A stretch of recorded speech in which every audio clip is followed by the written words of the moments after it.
মানে চরমনায়ের পীর সাহেবের একটা সমাবেশ ডেকেছিলেন। তো সেই সমাবেশে গিয়ে জামাত ইসলাম এবং এনসিপি ওরা কিছু দাবি দাওয়া উত্থাপন করেছে। তার মধ্যে একটা হলো সংখ্যাগরিষ্ঠতার আসনে আসন ভিত্তিক, মানে ভোটের পার্সেন্টেজ অনুযায়ী আসন বন্টন করতে হবে। আর জামাত ইসলাম বলেছে যে জুলাই বিপ্লবে যারা শহীদ হয়েছে তাদের বিচার না হওয়া পর্যন্ত বাংলাদেশে কোনো ইলেকশন হওয়া উচিত না।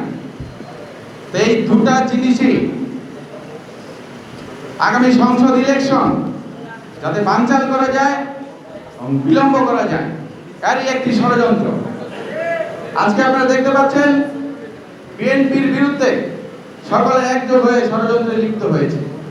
ক্ষমতা গ্রহণ করেছিল অন্যায়ভাবে, দোষর হিসেবে নিয়েছিল শেখ হাসিনাকে। কিন্তু পরবর্তীতে আমরা কি দেখেছি? আমরা দেখেছি সেই জাতীয় পার্টি একসময় গৃহপালিত বিরোধী দল হিসেবে বাংলাদেশে প্রতিষ্ঠিত হয়েছে। আজকে সারা বাংলাদেশে জাতীয় পার্টির কোনো নামগন্ধ নেই। ম্যাডাম খালেদা জিয়ার বিরুদ্ধে, যিনি বাংলাদেশের 3 বারের প্রধানমন্ত্রী, যিনি বাংলাদেশের সবচাইতে জনপ্রিয় ব্যক্তিত্ব, জনপ্রিয় রাজনীতিবিদ, যিনি ওনার সারাটা জীবন বাংলাদেশের মানুষের অধিকার আদায়ের জন্য, বাংলাদেশের মানুষের ভোটের অধিকারকে নিশ্চিত করার জন্য, মানুষের মৌলিক অধিকারকে ফিরিয়ে আনার জন্য সংগ্রাম করে গেছেন। সেই নেত্রীকে নিয়ে আমরা 111 দেখেছি ফখরুদ্দিন, মঈনুদ্দিন ষড়যন্ত্র করেছেন। তাদের আজকে নাম নিশানা বাংলাদেশে নাই। তেমনি আজকে একটি গোষ্ঠী জনাব তারেক রহমান, যিনি আগামী বাংলাদেশের একটা রূপরেখা দাঁড় করিয়েছেন, যিনি ফেসিবাদের রক্তচক্ষুকে উপেক্ষা করে 31 দফার একটা সংস্কার বাংলাদেশের বাঙালি জাতির সামনে উত্থাপন করেছেন। গত 16 বছরে কখনো আমাদের ভারপ্রাপ্ত চেয়ারম্যান বলেনি বিএনপি আন্দোলন করেছে ক্ষমতায় যাওয়ার জন্য। আমরা বিশ্বাস করি গণতন্ত্রের সংজ্ঞা অনুযায়ী বাংলাদেশকে যদি একটি পরিপূর্ণ গণতান্ত্রিক রাষ্ট্রে পরিণত করতে চাই, প্রথম এবং প্রধান যে লক্ষ্য, জনগণকে তার ভোটের অধিকার ফিরিয়ে দিতে হবে। এবং আমাদের ভারপ্রাপ্ত চেয়ারম্যান সেটা বলেছেন যে আমরা জনগণের ভোটের মাধ্যমে আমরা বাংলাদেশের ক্ষমতায় আসতে চাই।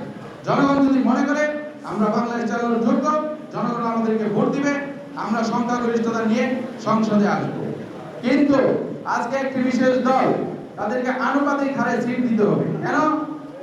তারা সারা বাংলাদেশে 1%, 0.5% ভোটের মালিক। তাদেরকে কেন আমরা পুষতে যাব? যদি জনগণ তাদেরকে নিয়ে আসে, আপনারা নির্বাচনে আসুন।